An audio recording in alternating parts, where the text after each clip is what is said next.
ઉપલેટામાં એક વર્ષથી હાલાકીઓનો સામનો કરી રહેલી મહિલાઓ નગરપાલિકા કચેરી ખાતે ફરિયાદ કરવા ઉમટી પડી હતી, તો ચીફ ઓફિસર લાજવાને બદલે મહિલાઓ સામે જ ગાજતા જોવા મળ્યા।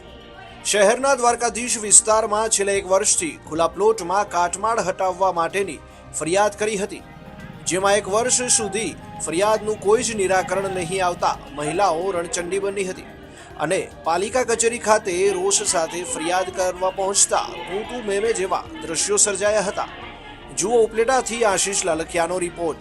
ઉપલેટા દ્વારકાપુરી 2 માં શેરીમાં રહીએ છીએ। અમારી શેરીમાં સાર્વજનિક જે પ્લોટ આવેલો છે તેમાં વર્ષ દિવસ ઉપર પહેલાથી છે ને રેલવે ફાટકે જે કઈ કામકાજ થયું હતું, રેલવેના પુલ હેઠે એનો જે કઈ મલબો હતો ને અહીંયા સાર્વજનિક પ્લોટમાં રાત્રે ઠલવાઈ ગયેલો હતો, જે અમને જાણ બહાર હતો।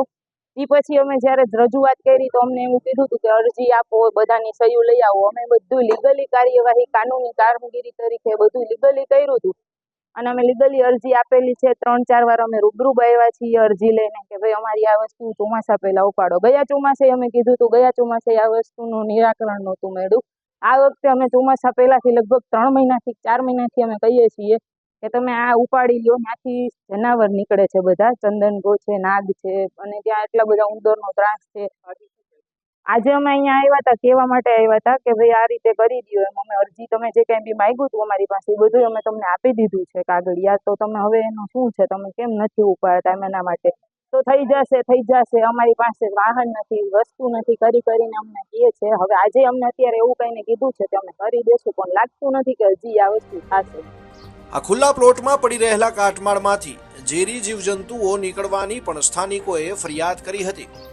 અમારે પ્રશ્ન છે, અમારે દ્વારકાપુરી 2 માં અમારે અત્યારે સાર્વજનિકનું છે ત્યાં ઘણો મલદો નાખી ગયા છે, તો એમાં અમારે આજે વર્ષ દિવસ થયા અમે રજૂઆત કરી છે। નાના છોકરા છે, અત્યારે વીસી, સાપ, પડકા, હરપોલિયા બધું નીકળે તો છોકરા બીન ભાગે છે, તો અમે આજ વર્ષ દીથી એને કીધું તો હજી ઉપાડવા નથી આવ્યા। તો અત્યારે અમે એને અહીંયા જાહેરાત કરવા આવ્યા છીએ, તો જાહેરાતમાં અમને એની હામાં લેતા પડ્યા।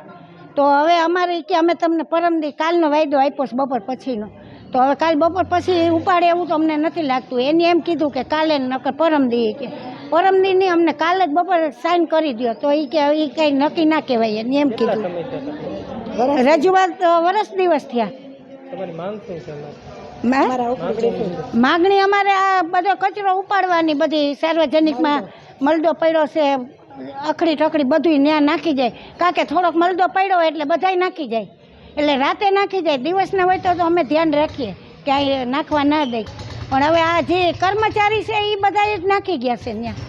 મહિલાઓએ જણાવ્યું કે જો આગામી દિવસોમાં અમારી 1 વર્ષથી ચાલતી આ સમસ્યાનું નિરાકરણ નહીં આવે તો અમે આગામી દિવસોમાં ઉગ્ર કાર્યક્રમો આપીશું।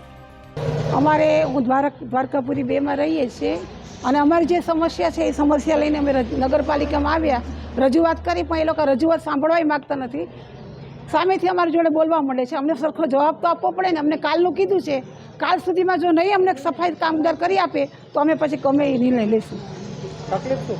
તકલીફ અમારે ત્યાં કચરો છે, એમાં નકરો તમે ગંદકી છે, અહીંથી જે રેલવેના ફાટક પાસે જે કામકાજ થયું એ કામકાજનો બધો કચરો ત્યાં નાખેલો છે, એ અમારા ધ્યાન બહાર નહોતું। અમને એમ કે નખાતો હશે ત્યાં, તો હવે એ કચરો ઉપાડવા માટે ત્યાં તમે જો નાગ નીકળે, સર્પ નીકળે, વીંછી નીકળે, નાના બાળકો છે અમારે, પછી તમે જુઓ તો એટલી બધું ખાડો એટલો ગંદકી છે કે એને ગટરે ખુલ્લી છે, સફાઈ કામદારો પણ સફાઈ કામ કરવા આવતા નથી અને ગટરમાંથી પાણી અમારા બધા ફળિયામાં જાય છે।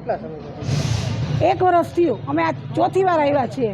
આ 4થી વાર રજૂઆત કરી ત્યારે મેડમે કીધું હતું તમારું થઈ જશે। 1 મહિનો વેઇટ કરી, 2 મહિનો વેઇટ કરી, 6 મહિના થયા પાછા અમે આવ્યા, તો હજી સરખો જવાબ અમે આપતા નથી।